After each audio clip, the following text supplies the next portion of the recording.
Hello friends, this is Ash Fishing and welcome to Smarter Everyday. Dear friends, आज का ये जो topic है हमारे सामने एडोलेसेंस, किशोरावस्था, ये एक बहुत ही इम्पॉर्टेंट और अहम टॉपिक है अपने आप में ही। आप चाहे जिस भी यूनिवर्सिटी से हो, कानपुर हो, आगरा हो, लखनऊ हो, सीसीएस हो, जो मर्जी यूनिवर्सिटी हो, ठीक है, किसी भी यूनिवर्सिटी से आप देख रहे हो तो आपके लिए यह क्लास आज बहुत ही अमेजिंग होने वाली है। ठीक है, यहाँ तक कि बीएड ना करके अगर आप किसी टीचिंग एग्जाम की तैयारी भी कर रहे हैं तो उसमें भी यह आपके लिए बहुत हेल्प करेगी, क्योंकि इसमें टॉपिक ही ऐसा है किशोरावस्था, जो कि अपने आप में ही एक अमेजिंग टॉपिक है। और आपके बीएड में तो कम से कम 6, 7, 8 से लेकर के 10 नंबर तक क्वेश्चन यहाँ से पूछ ही लिया जाता है, 10 नंबर का यहाँ से आ ही जाता है। ठीक है, तो चलिए शुरू करते हैं। बहुत ही इजी लैंग्वेज में, आसान भाषा में इसको क्लियर करेंगे। किशोरावस्था, एडोलेसेंस। ठीक है, ये भूल जाइए कि आप किसी यूनिवर्सिटी से हैं, आप बीएड कर रहे हैं, इतना ही बहुत है। यह टॉपिक आपके लिए अमेजिंग होने वाला है। चलिए शुरू करते हैं आज की बेहतरीन क्लास। ओके, देखिए है क्या, इसका महत्व जानेंगे, इसका अर्थ जानेंगे, इसको कठिन काल क्यों कहा जाता है ये जानेंगे, फिर इसकी विशेषताएं जानेंगे। क्लास में लास्ट तक बने रहिएगा। चलिए, मानव विकास की तीसरी अवस्था किशोरावस्था है। तो पहली कौन सी थी? पहली थी हमारी शैशवावस्था। ठीक है, जो कि 0 से 2 वर्ष तक कही गई है, जिसको जीन पियाजे ने कहा है। ठीक है, उसके बाद आई थी हमारी बाल्यावस्था। कौन सी अवस्था आई थी? बाल्यावस्था, जो हमने इससे पीछे वाली क्लास में पढ़ा है वही थी। ठीक है, शैशवावस्था गुजर गई, बाल्यावस्था निकल गई, अब हमारी आई है किशोरावस्था, जो कि तीसरी अवस्था है। यह बाल्यावस्था के अंत में प्रारंभ होती है। जैसे ही बाल्यावस्था का अंत होता है, किशोरावस्था वहीं से प्रारंभ होती है और प्रौढ़ावस्था के आरंभ में समाप्त होती है। और भाई, जब प्रौढ़ावस्था स्टार्ट होती है तब वहां पर किशोरावस्था का अंत आ जाता है। ठीक है, इस अवस्था में शारीरिक, मानसिक, सामाजिक और संवेगात्मक परिवर्तन होते हैं। किशोरावस्था एक किशोरावस्था एक ऐसी अवस्था है, इसी में व्यक्ति ठीक रास्ता अगर पकड़ लेता है तो ऊंचाइयों पर पहुंच जाता है। अगर इसी उम्र में गलत रास्ताएं चुन लेता है तो फिर वह हमेशा जीवन भर उसको रोने के सिवा उसके सामने कुछ नहीं रह जाता, क्योंकि वो असफल रह जाता है। ठीक है, तो यहाँ पे शारीरिक, मानसिक, सामाजिक, संवेगात्मक परिवर्तन होते हैं। वे व्यक्तित्व विकास की दृष्टि से अत्यंत महत्वपूर्ण होते हैं। और भाई, यहीं पर हमारा सामाजिक, मानसिक, संवेगात्मक हर तरीके का विकास अगर यहाँ पे हो रहा है तो इम्पॉर्टेंट भी तो है। अतः शैक्षिक दृष्टि से अगर देखें तो किशोरावस्था की प्रमुख विशेषताओं का अध्ययन करना और शिक्षा के स्वरूप पर विचार करना अत्यंत आवश्यक हो जाता है। ठीक है, आगे बढ़ते हैं। अब जानते हैं किशोरावस्था का महत्व क्या है। देखिए, आराम से समझिएगा, बहुत ही आसान भाषा में समझाने का प्रयास करूंगा। मानव जीवन के विकास की अवस्थाओं में किशोरावस्था का महत्वपूर्ण स्थान है। यही एक ऐसी अवस्था है जो कि बहुत इंपॉर्टेंट रोल प्ले करती है हमारी लाइफ में। यह जीवन का सबसे कठिन, अनोखा काल है। कठिन भी है, अनोखा काल भी है। सबसे कठिन इसको क्यों कहा गया है? कठिन इसीलिए कहा गया है क्योंकि यहीं पर हम अगर ठीक रास्ता पकड़ लेते हैं तो आगे बढ़ जाते हैं, नहीं तो 0 लेवल पे आ जाते हैं। ठीक है, इसीलिए इसको कठिन काल कहा है, क्योंकि यहाँ पे बालक का संभलना बहुत आवश्यक हो जाता है। यह समय बाल्यावस्था और प्रौढ़ावस्था के बीच का संधि काल होता है, यानी कि यह प्रौढ़ावस्था और बाल्यावस्था को जोड़ता है, क्योंकि जब बाल्यावस्था का अंत हो रहा होता है तब किशोरावस्था शुरू होती है, और जब किशोरावस्था का अंत हो रहा होता है तब प्रौढ़ावस्था शुरू होती है। तो यह इन दोनों के बीच की कड़ी कही जाती है। कौन? किशोरावस्था। ट्रांजिशनल पीरियड के नाम से जानते हैं। ठीक है, यानी कि यहाँ पर बालक दोनों अवस्थाओं में रहता है, इसीलिए ना तो उसको बालक समझा जाता है, ना तो उसको प्रौढ़ समझा जाता है। इस परिवर्तन काल में माता पिता, अभिभावक, शिक्षक और अन्य लोग जो कि बालक के वर्तमान और भविष्य के कल्याण और उनके हित में सोचते हैं, उनकी प्रगति चाहते हैं, उन सबको किशोरों के स्वस्थ विकास पर गंभीरता पूर्वक विचार करना चाहिए। यही उम्र होती है कि वह अच्छा कर पाएगा। जैसा कि क्रो ने कहा है कि किशोर ही वर्तमान की शक्ति और भावी आशा को प्रस्तुत करता है। इस लाइन को तुरंत अभी आप किसी पेज, कॉपी, अपने डायरी, जो भी कुछ हो नोट, उसमें नोट कर लीजिए, ठीक है। क्रो ने कहा, क्योंकि मैं हर बार बोलता हूँ, मैंने जो कल क्लास दी थी उसमें मैंने बताया था आपको 5 टिप्स बताए थे आपको, ठीक है। वो क्लास नहीं देखी तो उसको देख लीजिए। मैंने 5 टिप्स बताए थे जिससे आप बहुत बेहतर कर पाएंगे, है ना। तो वहाँ भी मैंने बताया था कि आप परिभाषा जरूर याद कर लेंगे। तो यह लाइन आप याद कर लीजिए। आगे बढ़ते हैं इसी के साथ में। अभिभावकों और शिक्षकों को विकासमान, यानी कि ये जो ग्रोविंग टाइम होता है, यहाँ पे किशोरों की प्रमुख विशेषताएं क्या हैं, उनकी आवश्यकताएं क्या हैं। यहाँ पे अभिभावक को और शिक्षक को, इनको चाहिए कि अब वो जो बालक है, जो किशोर हो गया है, उसकी विशेषताएं क्या हैं, उसकी आवश्यकताएं क्या हैं, किन चीज़ों में वह रुचि रख रहा है, इन सब बातों पर ध्यान देना बहुत आवश्यक हो जाता है। और इन सब की जानकारी गार्जियन और टीचर दोनों को होनी चाहिए। शैक्षिक दृष्टि से किशोरावस्था के महत्व पर इंग्लैंड के हैडो कमेटी रिपोर्ट में लिखा गया है, 11 या 12 वर्ष की आयु में बालक की नसों में क्या होता है, ज्वार उठना आरंभ हो जाता है, जिसे हम किशोरावस्था के नाम से पुकारते हैं। अगर इस ज्वर का बाढ़ के समय, ये जो ज्वर उठता है, जो ये ज्वर का बाढ़ आती है, उसके समय ही अगर उसका उपयोग कर लिया जाए, उसकी शक्ति और धारा के साथ साथ नई यात्रा आरंभ कर दी जाए, तो सफलता प्राप्त की जा सकती है। यानी कि यही वो समय होता है, अगर इस समय की शक्ति को, जब बालक किशोर होता है, अगर उस टाइम बालक की शक्ति को सही दिशा में लगा दिया जाए तो बालक निश्चित ही सफल होकर के लौटेगा।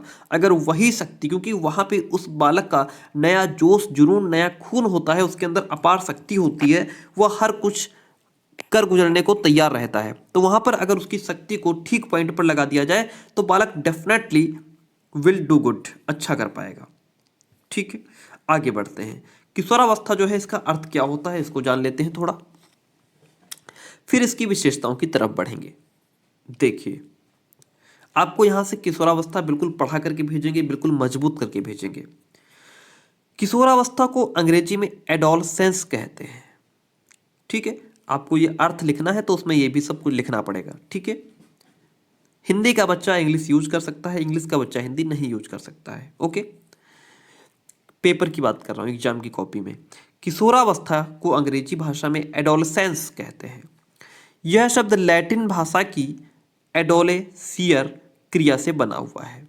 लैटिन भाषा का एक वर्ड है एडोलेसियर, वहां से निकल करके आया है एडोलसेंस, जिसका अब ये जो एडोलेसियर होता है, इसका मतलब होता है परिपक्वता की ओर बढ़ना। यानी कि जब बालक किशोरावस्था की ओर बढ़ रहा होता है तो वह मजबूती की तरफ बढ़ रहा होता है। किसकी तरफ बढ़ रहा होता है, मजबूती की तरफ बढ़ रहा होता है। इसीलिए यह वर्ड हमारा एडोलेसियर से आया है, क्योंकि इसका मतलब ही होता है मजबूती की तरफ बढ़ना, टू ग्रो टू मैच्योरिटी, यानी कि अब यहां पर बालक मैच्योर हो रहा होता है, ठीक है। आगे बढ़ते हैं।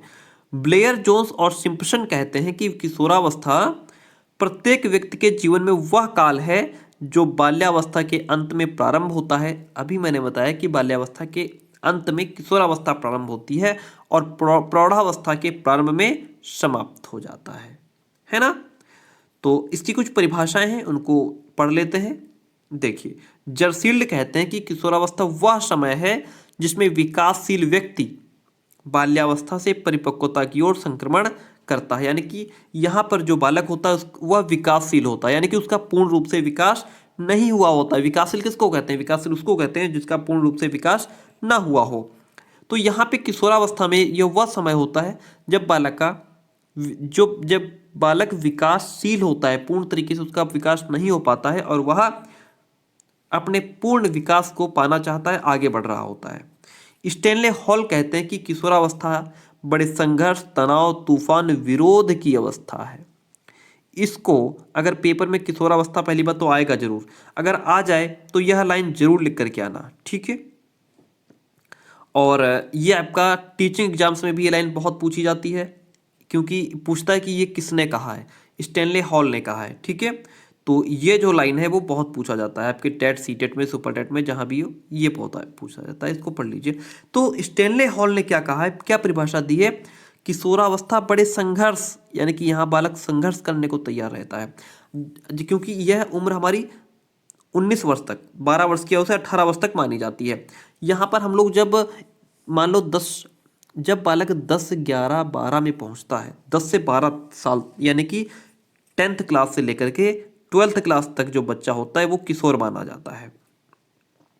ठीक है, तो यहाँ पर क्या होता है कि बालक के अंदर संघर्ष करने की बड़ी, मतलब उसके अंदर वो होती है, ललक होती है, और संघर्ष करता है, लड़ाई करता है, झगड़ा करता है, तनाव में भी रहता है ना, विरोध की अवस्था होती है। यहाँ तक कि घर में भी अगर इस उम्र का कोई बच्चा है, उसको मतलब कुछ कह दो तो मान लो कि आफत आ गई, है ना। अगर वो कुछ करना चाह रहा है, उसको मना कर दो तो ऐसा लगता है कि वो मतलब उसी समय वो उसको अपना दुश्मन मान लेता है, मतलब तुरंत विरोध की अवस्था उसके अंदर आ जाती है, वो संघर्ष करने को तैयार रहता है, क्योंकि इस उम्र में बालक किसी की भी बात सुनना नहीं चाहता है, वो स्वतंत्र रहना चाहता है, वह अपने मन की करना चाहता है।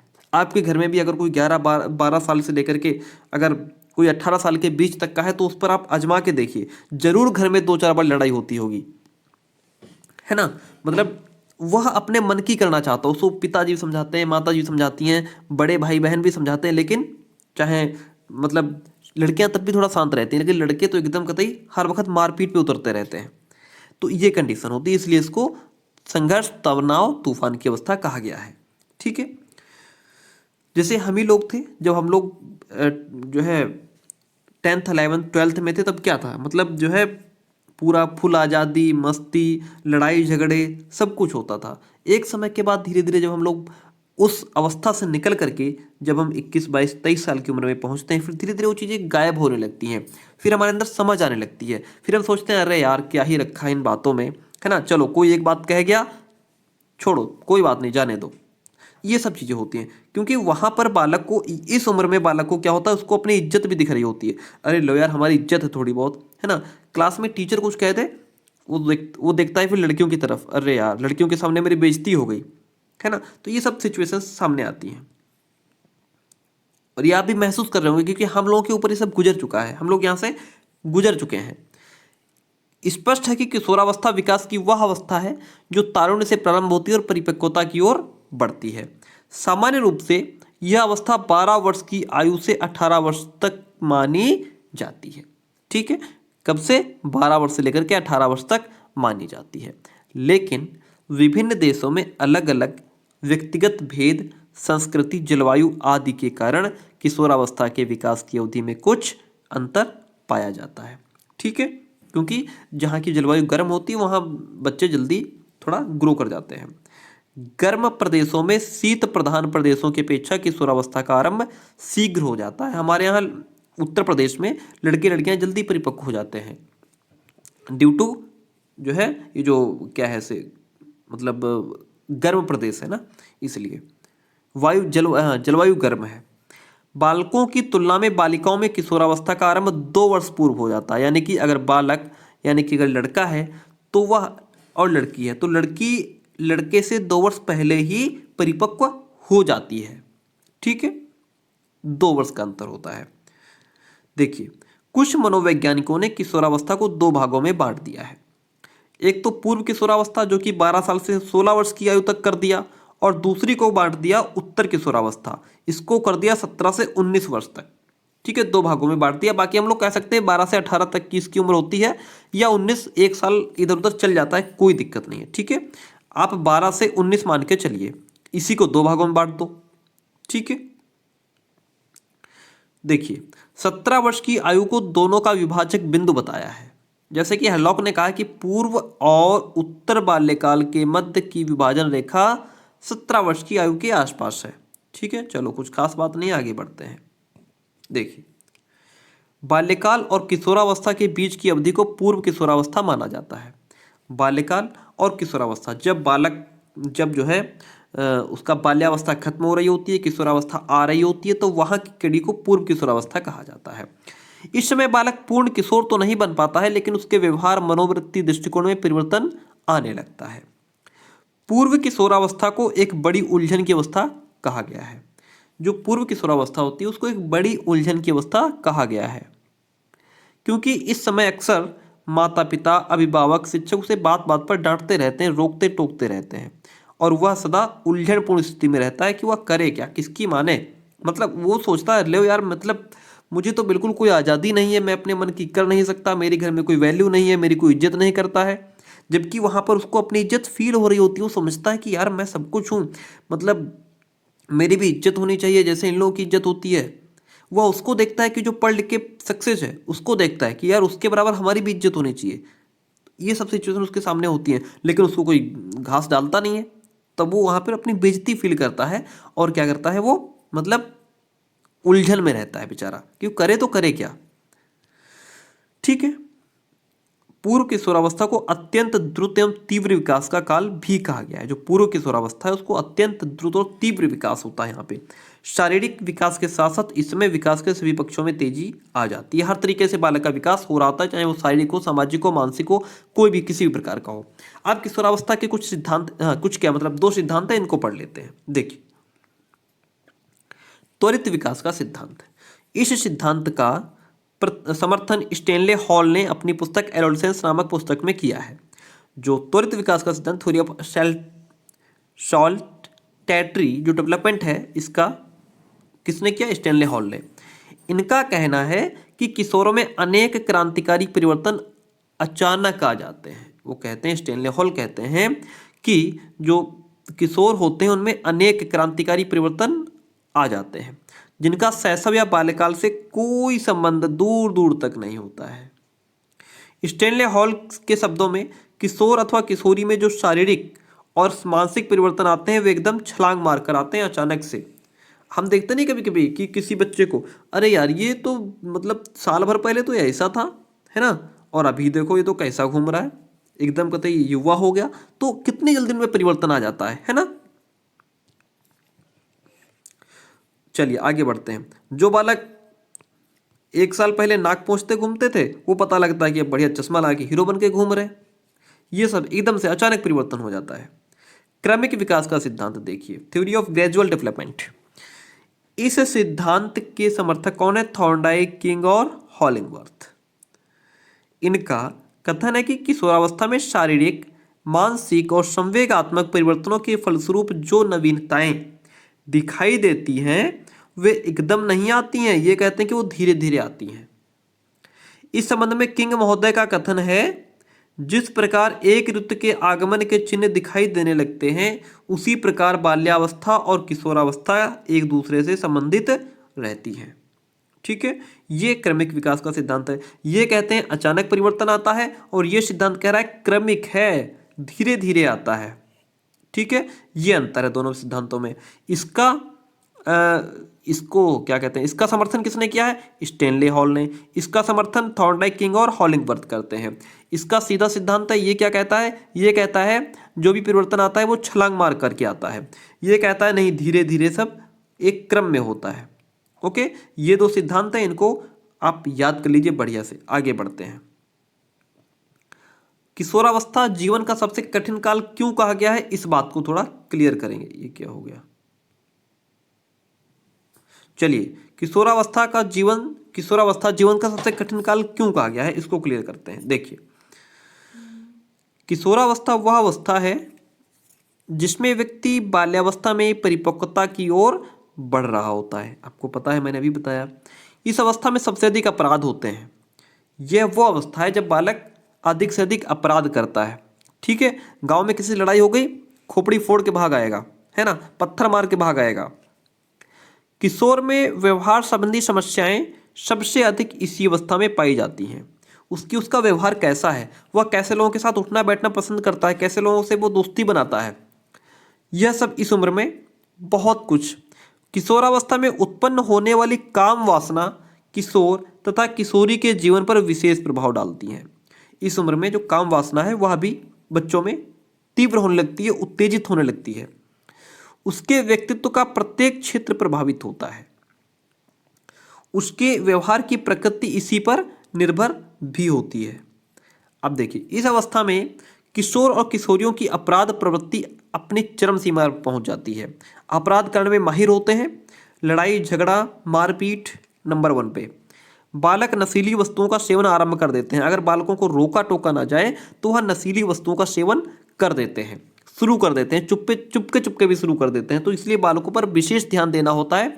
19 साल तक की उम्र का, 12 से लेकर के 19 साल तक की जो उम्र होती है, यहाँ पर गार्जियन टीचर सबको बालक पर विशेष ध्यान देना होता है, क्योंकि यहाँ पर हम बालक को मारपीट भी नहीं सकते। जब वो बाल्यावस्था में था तब 2 चनकटा लगा उसके, कहानी खत्म। रो लेगा, थोड़ी देर चुप पे बैठ जाएगा, लेकिन यहाँ पे अगर आप उसको पीट देंगे तो बराबर खड़ा हो जाएगा। ये सिचुएशन होती है। इस अवस्था में किशोर और किशोरियों की अपराध प्रवृत्ति चरम सीमा पर पहुंच जाती है। बालक नशीली वस्तुओं का सेवन भी शुरू कर देता है। ये जो ऐसी स्टेज होती है, इसमें किशोर का शारीरिक विकास तेजी से होता है। मैंने कहा ना कि 1 साल पहले वही से घूम रहा था, 1 साल बाद पता लगा बढ़िया शाहरुख खान बन के घूम रहा है। इससे उसमें क्रोध, घृणा, चिड़चिड़ापन आदि उत्पन्न हो जाते हैं। ठीक है, क्रोध, गुस्सा आता है भाई, एक दूसरे घृणा हो जाती है, जिसने डांट दिया उसे 4 दिन नहीं बोलेगा वो, चिड़चिड़ापन आ जाता है। इससे किशोर को वातावरण में समायोजन करने में कठिनाई होती है। यह है ना, कठिनाई कैसे होती है कि यार कैसे लोगों के साथ वो रहे, है ना। घर में उसको सब डांटते पीटते रहते हैं, है ना, तो मतलब कैसे लोगों के साथ रहे। इस अवस्था में बालक उद्दंड हो जाता है। वह स्वतंत्रता चाहता है, वह फ्रीडम चाहता है कि हम बस जो करें हमें करने दो, हमें कोई रोके टोके ना। किशोरावस्था जीवन का सबसे कठिन काल, the most difficult period of life क्यों कहा जाता है? यह कथन हेरिड कमेटी रिपोर्ट से अधिक स्पष्ट हो जाता है। 11 या 12 वर्ष की आयु में बालक की नसों में ज्वार उठना आरंभ हो जाता है। ये जो उम्र होती है इसमें बालक में क्या तूफान उठना आरंभ हो जाता है। इसको किशोरावस्था के नाम से पुकारा जाता है। अगर इस ज्वार का बाढ़ के समय ही उपयोग कर लिया जाए, उसी समय अगर बालक को सही शक्ति सही जगह उसको लगा दिया जाए, बालक को इसकी शक्ति धारा के साथ साथ नवीन यात्रा आरंभ कर दी जाए, तो बालक डेफिनेटली सक्सेस होकर के आएगा। पहले भी आपको बता चुके हैं। आगे बढ़ते हैं इसी के साथ में, अब जानते हैं इसकी मेन पॉइंट्स पर आते हैं। किशोरावस्था की विशेषताएं क्या होती हैं? जो हमने अब तक पढ़ा वही सब विशेषताएं हैं, वहीं से पॉइंट निकाल दीजिए, सारी विशेषताएं हो जाएंगी। ठीक है, लेकिन फिर भी हम पढ़ेंगे।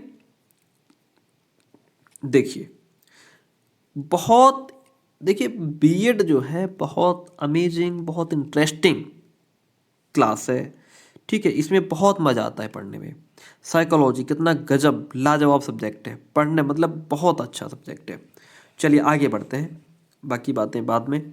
किशोरावस्था की प्रमुख विशेषता के संबंध में मनोवैज्ञानिक वीजी हंट ने क्या कहा है कि किशोरावस्था की विशेषताओं को सर्वोत्तम रूप से व्यक्त करने वाला एक शब्द है, वो है परिवर्तन। भाई यहाँ पे परिवर्तन ही तो आ रहा होता है ना। परिवर्तन चाहे वो शारीरिक हो सकता है, सामाजिक हो सकता है, मनोवैज्ञानिक हो सकता है। यह एक ऐसी अवस्था है जहां पर परिवर्तन आ रहा होता है। क्या विशेषताएं हैं भाई, कौन कौन से परिवर्तन आ रहे होते हैं? पहली बात तो शारीरिक परिवर्तन आ रहा होता है यहाँ पे। ठीक है, बॉडली चेंजेस आ रहे होते हैं। किशोरावस्था में अनेक प्रकार के महत्वपूर्ण शारीरिक परिवर्तन होते हैं। इस समय शारीरिक दृष्टि से यौनारंभ के लक्षण प्रकट होते हैं। यहाँ पे बालिकाएं स्त्रीत्व को तथा पुरुष पुरुषत्व को प्राप्त करते हैं। यही वो उम्र होती है बालकों में यौवन का आरंभ होता है। बालिकाएं स्त्रीत्व को और बालक पुरुषत्व को प्राप्त करते हैं, है ना। शारीरिक दृष्टि से बालकों और बालिकाओं में परिपक्वता आ जाती है। शारीरिक परिवर्तनों का विशेष वर्णन जो है यहाँ पे शारीरिक विकास यानी कि शरीर के अंतर्गत किया जाएगा। यहाँ पे बालक का जो शारीरिक विकास है वो अच्छे से हो रहा होता है। अब बात आती है मानसिक विकास की। किशोरावस्था में शारीरिक विकास के साथ मानसिक योग्यताओं में वृद्धि होती है। बालक थोड़ा समझदार भी होता है ना। विशेष रूप से उनमें ये मानसिक गुण आ जाते हैं, जैसे कल्पना करना।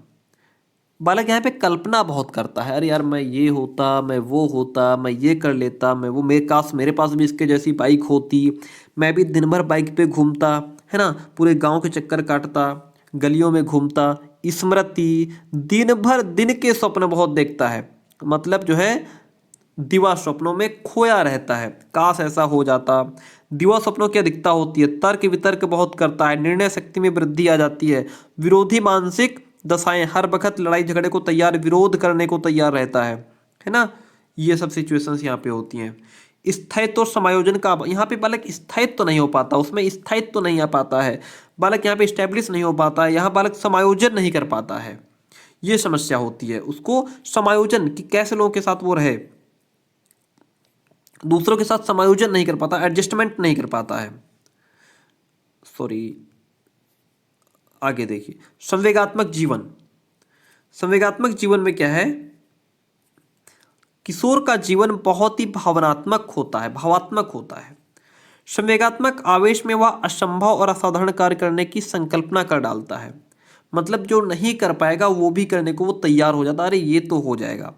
कभी वह अदम्य उत्साह से भरा होता है, कभी वह हतोत्साहित दिखाई देता है, कभी उसके अंदर बहुत साहस होगा और कभी वो बहुत ज़्यादा परेशान भी होगा।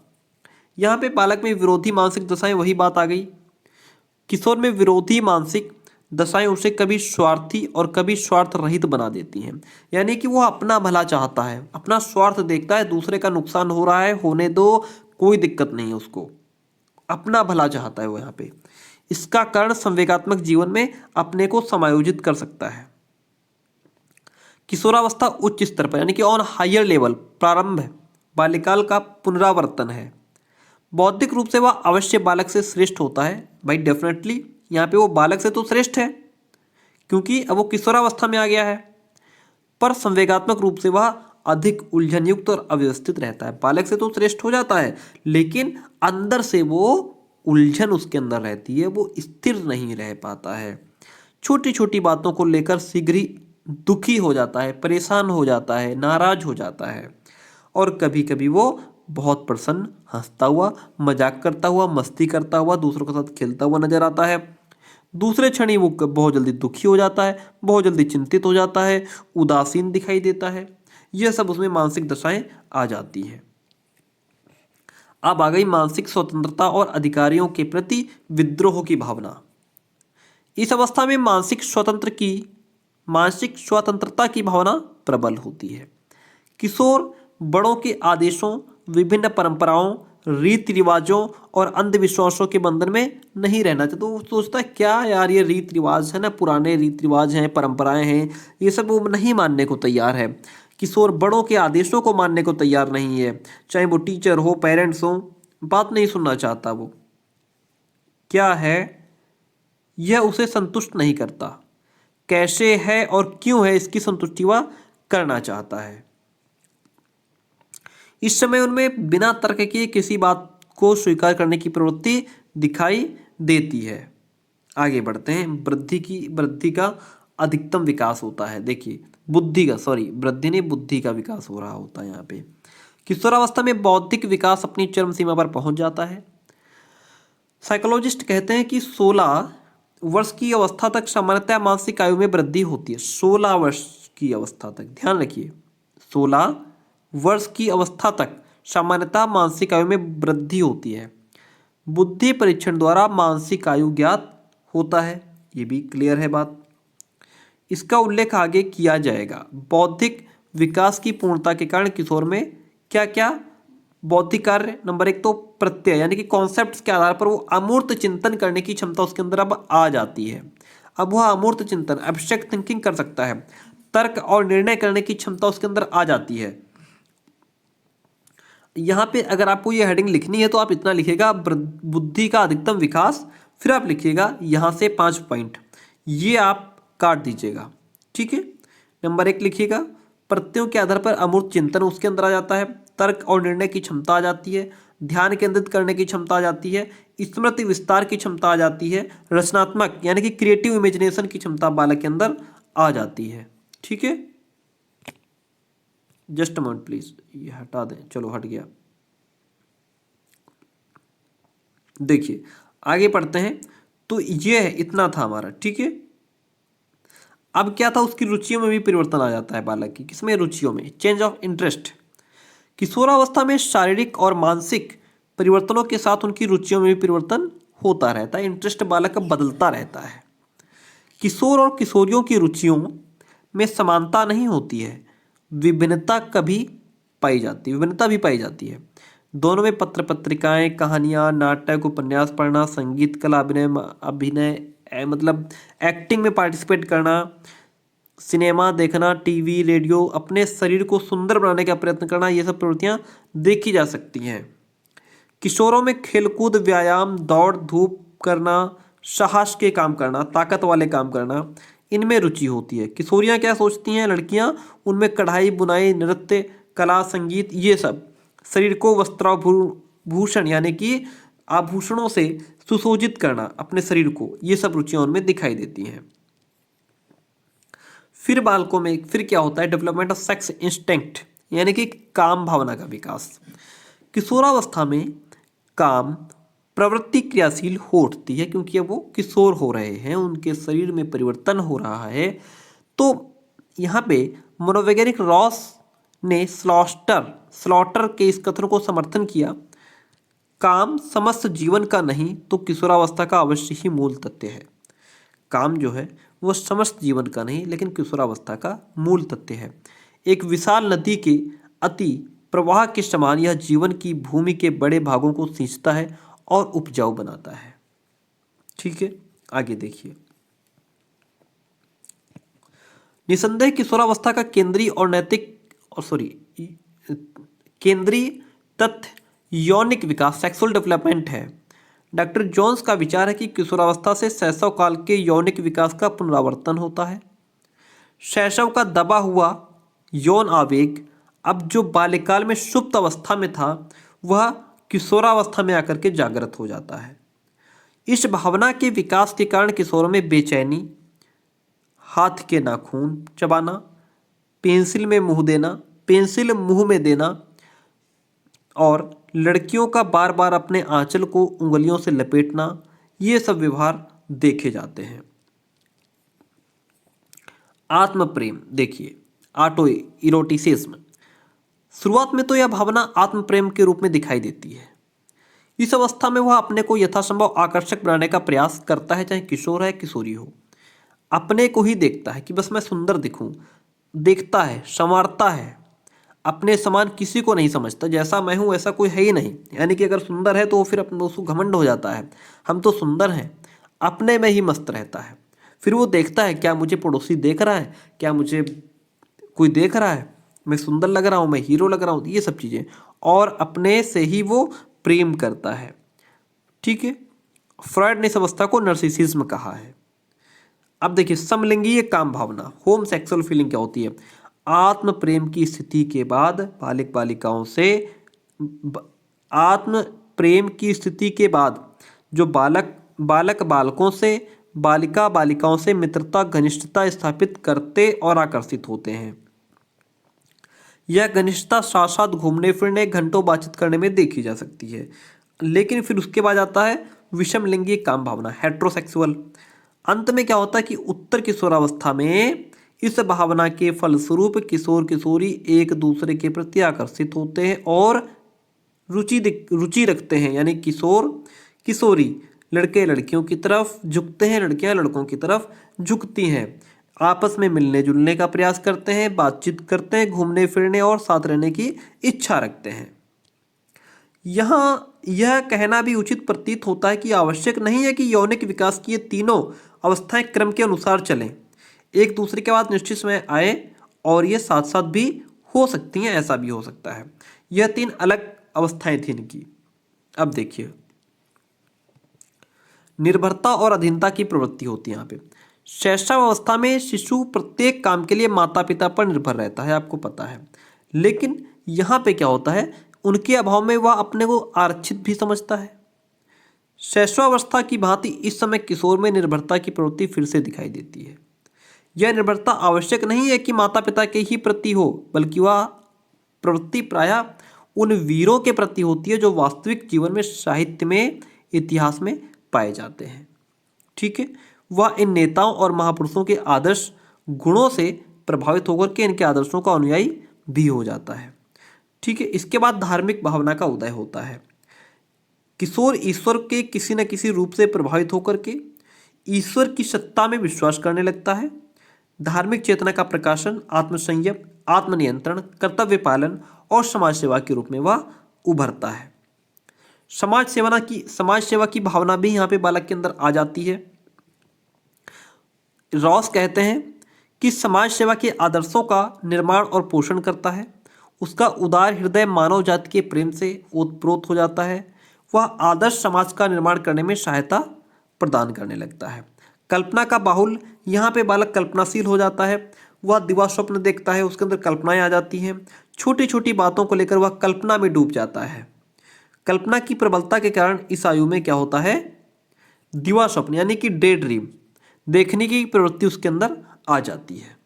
ठीक है, चलिए, बहुत ज़्यादा पढ़ने की जरूरत नहीं है। अगर बड़ी बड़ी विशेषताएं लिखी हैं तो बहुत ज़्यादा पढ़ने की आवश्यकता नहीं है, बस क्लास आपकी लास्ट हो गई यहाँ तक। ठीक है, 2-3 और बच्चे हैं, पढ़ लेते हैं इसको, क्लास लंबी हो गई ज़्यादा, 35 मिनट्स। चलो आगे बढ़ते हैं। परमार्थ की भावना आ जाती है।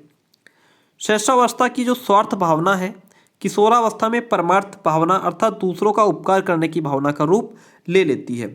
जो परमार्थ की भावना है, यहाँ पर बालक दूसरे की मदद करना चाहता है, दूसरे की हेल्प करना चाहता है ना, उसके अंदर परमार्थ की भावना दिखाई देती है।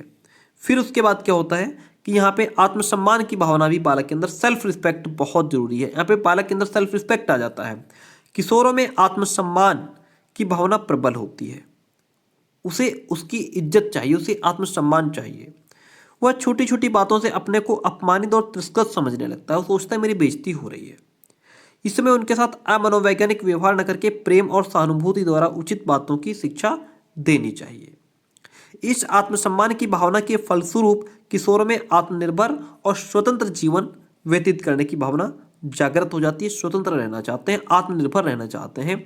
कभी कभी इनके आत्मसम्मान को ठेस लगने के कारण उनमें घर से भागने की प्रवृत्ति भी उत्पन्न हो जाती है। कई बार ऐसा होता है कि जब बालक 14, 15, 16 साल का होता है, उसको अगर ज़्यादा डांट फटकार दो तो वह घर से भागने की भी प्रवृत्ति उसके अंदर आ जाती है। घर से भागने की कोशिश करता है क्योंकि उसे लगता है कि घर में मेरी इज्जत नहीं है। ठीक है, कष्टों का सामना भी उसे करना पड़ता है। यहाँ पे अपराध प्रवृत्ति का भी विकास हो जाता है। इस अवस्था में इच्छा पूर्ति में अगर बाधा आ जाए, अगर बालक की इच्छा पूर्ति नहीं हो रही है, बालक को बढ़िया फ़ोन अगर आप नहीं दिला पा रहे हैं, तब भी बालक प्रॉब्लम क्रिएट कर लेते हैं। निराशा और असफलता मिलने के कारण अपराध प्रवृत्ति का विकास यहाँ पे हो जाता है। कितने ही सिचुएशंस, कितने ही केसेस हमको देखने को मिलते हैं। ठीक है, कि बालक को फ़ोन नहीं दिला पाए तो बालक ने ये कर लिया, बालक ने वो कर लिया। ये सब क्या है। ठीक है, आगे बढ़ते हैं। समूह प्रवृत्ति का विकास यहाँ पे हो जाता है। यहाँ बालक समूहों में रहना चाहता है। किशोर बालक बालिकाएं अपने साथियों मित्रों के साथ रहना अधिक पसंद करते हैं। वे किसी समूह के सदस्य होते हैं, अपने समूह को परिवार एवं विद्यालय से अधिक महत्व देते हैं। यहाँ पे जो बालकों का जो ग्रुप होता है, जो उनके दोस्त मित्र सखा होते हैं, सहेलियाँ होती हैं, उनको वो अपने कॉलेज से, अपने घर परिवार से ज़्यादा इंपॉर्टेंस किसको देते हैं, अपने दोस्तों को। अगर दोस्त कह दे कि वहाँ चलना है तो चलना है, चाहे घर में पिताजी डांटें, चाहे माताजी डांटें, चाहे कोई उसको डांटे पीटे, उसको डर नहीं है। उसको चिंता है, अपने दोस्त की चिंता है ना। तो यहाँ पे क्या है, वह अपने ग्रुप में अपने दोस्तों के साथ रहना चाहता है। लास्ट है आज, आगे देखिए। बहिर्मुखी प्रवृत्ति। किशोर अवस्था में किशोर पुनः बहिर्मुखी हो जाता है। उसकी शारीरिक, मानसिक, सामाजिक रुचियों का विकास व्यापक क्षेत्र में होता है। वह अपने चारों ओर के वातावरण और क्रियाओं में रुचि लेता है, इंटरेस्ट लेता है। विद्यालय और समाज के विभिन्न कार्यक्रमों में वह भाग लेना चाहता है। बहिर्मुखी प्रवृत्ति के कारण उसमें आत्मनिर्भरता, आत्मनियंत्रण, सहयोग, अनुशासन, परोपकार की भावना आदि गुणों का विकास होता है। ठीक है प्यारे दोस्तों, आज की क्लास यहीं पे एंड होती है। जो हमारा दूसरा चैनल है एसपी सर ब्लॉग्स के नाम से, यहाँ भी हमें फॉलो करें, लिंक डिस्क्रिप्शन बॉक्स में है। ठीक है, इसके बाद हम किशोरावस्था में शिक्षा का क्या महत्व है या शिक्षक की क्या भावना है, इस प्रकार से आगे पढ़ेंगे। क्लास कैसी रही कमेंट करके जरूर बताइएगा।